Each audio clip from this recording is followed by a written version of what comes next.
Okay. Greetings, sir. We are with Sir Padmanavan, sir, the Vice President of CITU. Now we are going to ask sir to educate us about some pertinent issues in the modern times, like the role, sir. What is the role of union to protect the right of the working classes amidst the scenario as prevailing in India today? Actually, it is good that this question has come during this period when all the workers, all sections of workers, and also peasantry in the country are preparing for a national level protest by organizing a one-day national strike in the coming days. It was already decided that the strike was to be held on 20th May, and while you are asking me this question, the Central Trade Union leaders are meeting in Delhi to see that whether any change is required in the date. But whether that a strike has been decided by the all the central trade unions. Of course, except one central trade union which supports the government's policies, even if it is against the interest of the workers. And that, except that, all the central trade unions and various national federations representing various sections of employees, state government, central government, public sector employees, like that, every section are joining together to protest. The question that you asked is, what are the issues that we are facing? Actually, in one sentence, if you say is, whatever rights that working class had attained through their struggle during this period after independence, everything is under attack. The democratic rights of protest, the trade union rights, that is being denied. Victimization is going on.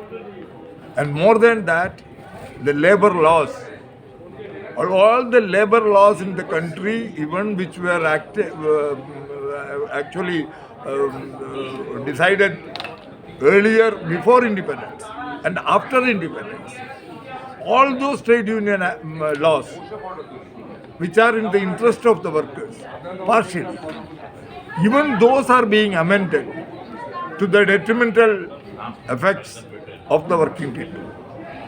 That is why the 29 labor laws which are related to all the workers, and on that basis only government employees have their service rules, all these are being amended, and 4 labor codes, including everything that is there in the labor laws, are being changed. I don't want to go into details of what it is. Actually, the rights of the workers, forming a trade union, conducting negotiations, collective bargaining, whenever required to go on protest and struggle. And now the whole situation is regular jobs have come to almost zero. Everywhere 50%, 60%, 70% of the existing workforce are under contract or casual or outsourcing or trainees in various names and various forms. The service situation has changed. There were rules existing that if you work for 240 days in a year, you are liable to be made permanent. Now regular employees are going. Government of India was considered to be, or the government, state governments were considered to be model employers. But today, they are becoming the worst employers. And the private sector, the multinationals, Indian corporates, are just following what the government is doing. So in such a condition, the situation is that the work environment, the work relation, working condition, and the rights of the workers, everything is changed. And simultaneously, as is happening in BSNL, railways, and various other public sector, the public sector is being privatized. Government is all the resources of the government are being handed over to the monopolies and corporates. It is in such a condition. These are the pertinent challenges that the workers are facing today. These policies have to be changed. Not only for the workers, the peasants are also suffering. The peasants in the country organized themselves for more than 14 months in Delhi, you remember, during the corona period. Yes. The government had to go back on the enactment of various legislations. Yes. And after that, they have not changed. Government has not gone back on their, and the peasantry is on struggle. It is in such a condition, even the peasantry, their organization, Samyukta Kisan Manch, is supporting the joint central trade union struggle for their rights. So in the coming days, and not only one day strike, after that also, till these policies are changed, workers and peasants, the toiling masses, the real wealth creators, they have to change these policies, and the policies have to be changed. Till that time, wherever you are, whichever worker you are, whichever sector you are working, whichever factory you are working, whichever state you are working, whether it is under central government or state government or private sector or cooperative sector, wherever you are, worker has to mobilize themselves and struggle to change these policies. These are the issues that I would like to put before you. Sir, with continuation to your thoughts, that sometimes the right-wing political media try to camouflage and try to throttle the voice of right to dissent. Sir, what is the thin line between the right to dissent and going against your country? What, because sometimes when we are working class is asking for their rights, then it cannot be tantamount to going against country, because this kind of political and this kind of political atmosphere is prevailing in the country, which try to suffocate the struggle of working classes. This idea coming from social networking sites to me, that is why I am asking to you, sir, your thoughts. Actually, this is only an effort to scuttle all the voices that are developing in different parts of the country against the anti-people policies of the government. This is the situation. And so everything can be told anti-national. Any demand, any protest, anything against the government, when the constitution is violated, even Supreme Court had to point out to the government that you are using certain authorities like governors against the federal system. It is against the constitution. And today, the president has, through the president, the government of India has asked the Supreme Court to go into the earlier judgment. So everything that is possible is being done. Worker and peasant and ordinary toiling masses, they will never go against the country's interest. But dissent is a birthright. Yes. Dissent is a birthright. When the interest of the workers are in peril, workers' interests are affected, they will go on struggle, and no force can stop it. Even the Britishers could not stop it. For 200 years they have ruled, and they could not stop it. It is also a constitutional right, sir. And As you rightly 1950, our constitution gives us the right to organize, right to free speech. Yes. It is never against the country.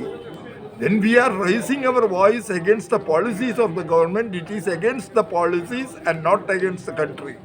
Yes. But it is an effort to actually divert the attention to say that this has been. And this has been done earlier also. When the employees and workers have gone on struggle, every time they have said this is against the interest of the country. But that is a false premise, and workers are not going to agree to that. And no force on earth can stop the worker or a peasant raising their voice on their demands. And this will have to continue. And that dissent alone, or the protest alone, the democratic voice alone, can save the country and save the people from the anti-people policies of the government. Sir, now coming to the point that what is the present objective of the trade union for in the telecom sector, as sir, you are quite aware that the 4G implemented in BSNL is from the India's own technology, but the operation of 4G is not as good for as the other international vendors, and that is why a government company is suffering while private companies are making profit out of the same technology from outside India. See, that has been, this is a policy of the government. They don't want, actually, the business of the government is not to do the business. That is what they have been telling. Yes, Huh? as our Yes, minister. yes. That the business of the government is not to do business. And so they don't want the public sector. They want everything to be handed over. All these 4G, 5G, everything is part of that. What is applicable to the corporates to loot the country? What is applicable to the investors from the foreign countries or the Indian corporates? That they are denying to the public sector. Public sector. That is how the systematically BSNL has been targeted, and BSNL is suffering. BSNL is not suffering because of its employees. BSNL is suffering because of the wrong policies. The same instruments which are being used by the private sector in the country cannot be used by the public sector, BSNL in this country. And that is how it has been, from the day one it has started. Yes. When the private sector has been allowed to operate in India in the telecom sector, Yes. they have done it, and they have been doing it, and they are continuing to do it. And that is why the employees of BSNL, irrespective of our organization, on many occasions they have come and they have gone on strike, not on the demands of the employees, not on the financial or economic demands of the employees, that on the question of, we have seen all others like us who are in the trade union movement, we have seen how they have been fighting for the survival. Save BSNL has been the slogan of the employees, and employees took so many actions, and because of that only today BSNL continues to be 100% owned government owned company. Yes, yes, sir. It is because of the employees. It is not because of the government wanted to push it away, but that has not happened because of the employee struggle. That's what I have to say. Sir, in this situation, as BSNL is 100% because of efforts of its employees and through struggle, now how internationalism is important, like you have said in your speech, earlier speech, that when we are collecting funds for Cuba and when we are asking for any kind of international aids, and you have already mentioned the Geneva Convention, like collective bargaining, right to collective bargaining. So these kind of things, what is the need of internationalism? Because many of us ask that we are a trade union of India, we are a trade union of a particular organization, and why we are giving money for the international issues? See, it is very simple now. When we were struggling for our independence, British workers, European workers were supporting us. And we got our independence. Yes. British workers came in support of the Indian workers. And so naturally, it is the responsibility of the Indian working class to see that whenever they are suffering, why is that we are collecting funds for material for Cuba? Because they are suffering. From 1959, USA has got an economic embargo against Cuba. And they are suffering, the people are suffering. And Cuban people supported many struggles in the different parts of the world. South African people we supported when they were fighting against apartheid and for their independence. When their leaders were put in jail, we protested. We supported Vietnam, Indian working class, till their victory in 1975. We are supporting Palestine. When Cuba is under attack by the US imperialists, the world's most powerful, so-called most powerful force, and they have put a embargo and they are suffering, it is the responsibility of the Indian working class to help their own brethren. They are from different country, they are from different continent, but they need support. That is why the workers, we say, workers of the world unite is the slogan. We are part of the world working class movement. We are part of the World Federation of Trade Unions, Yes. the class-oriented All India International Federation. Yes. And so that is the part of that. The call has come from different parts, and we are going to support that. And so whether it is national, yes, India is important. Indian nation is important. The workers are struggling for improving the living standards of India. To create, in the end, if I say, it is to create an exploitation-free India.